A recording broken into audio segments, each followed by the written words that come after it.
Application service provider, software as a service, grid computing, utility computing, platform as a service. All these terms and more at one time or another have been referred to as cloud computing. What is cloud computing? What isn't cloud computing? Welcome to Cloud Computing in Plain English, where we try to make cloud a little less cloudy. So what is cloud computing really, and what can it do for you? Cloud computing is the convergence of three major trends. Virtualization, where applications are separated from infrastructure. Utility computing, where server capacity is accessed across a grid as a variably priced shared service. Software as a service, where applications are available on demand on a subscription basis. But hold on, we're getting ahead of ourselves. To understand cloud, we need to go way back to the beginning of time. In the beginning, Al Gore gave us the internet. Then broadband got very cheap, and some smart folks realized that not everyone had to build in-house data centers.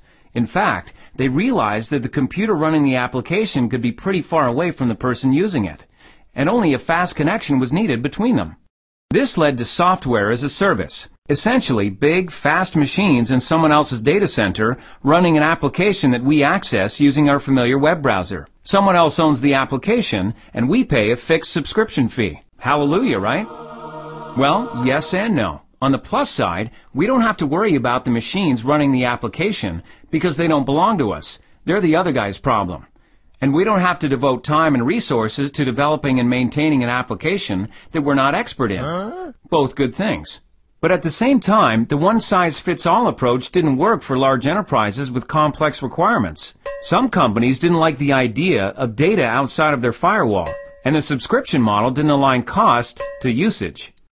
What enterprises wanted was the convenience and simplicity of SaaS, with the flexibility of traditional computing. A hybrid that allowed any software to be easily run as a service in a data center that someone else owns and manages. But applications were so darn difficult to deploy in a new environment.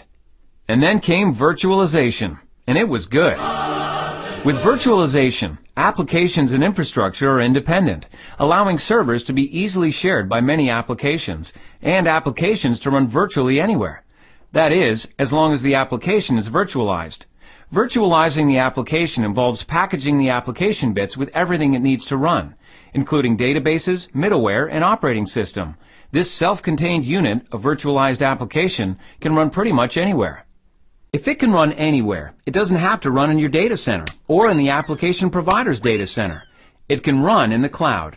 The cloud is a computing service that charges you based only on the amount of computing resources you use. This pay-as-you-go feature is the hallmark of today's cloud computing and one of the things that sets it apart from software as a service. So, why adopt cloud computing? Basically, you can't afford not to. Think of it this way. Traditional licensed software was like buying a premium sedan. For a fixed price, you got all the bells and whistles and support, the extended warranty, whether you used it or not. Oh, and you paid cash, up front. With software as a service, it's like leasing a car. You get a nice vehicle, but you can't make any significant changes to it because it doesn't really belong to you. You pay the same amount monthly and you're guaranteed a certain level of service on the car. With cloud, it's like having a metered cab at your disposal whenever you want it. You only pay by the distance you travel. You don't pay for maintenance, tolls, or any costs associated with the cab.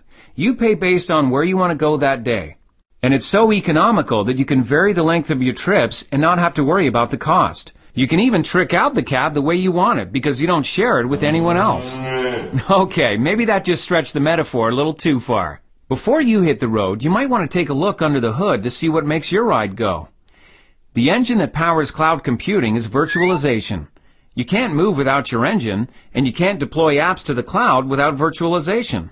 So the first stop in any cloud initiative is to adapt applications to run as virtualized images. In a turbulent economy, cloud computing is even more attractive. Why pay for more computing capacity than you need when you can pay only for what you use? Go for the high fuel efficiency of cloud computing, and you'll never own your own car again. So, that's it. Cloud computing in plain English. We've covered a lot of miles in just a few minutes. We hope it helped make cloud a little less cloudy and helped you understand what all the cloud hype is about.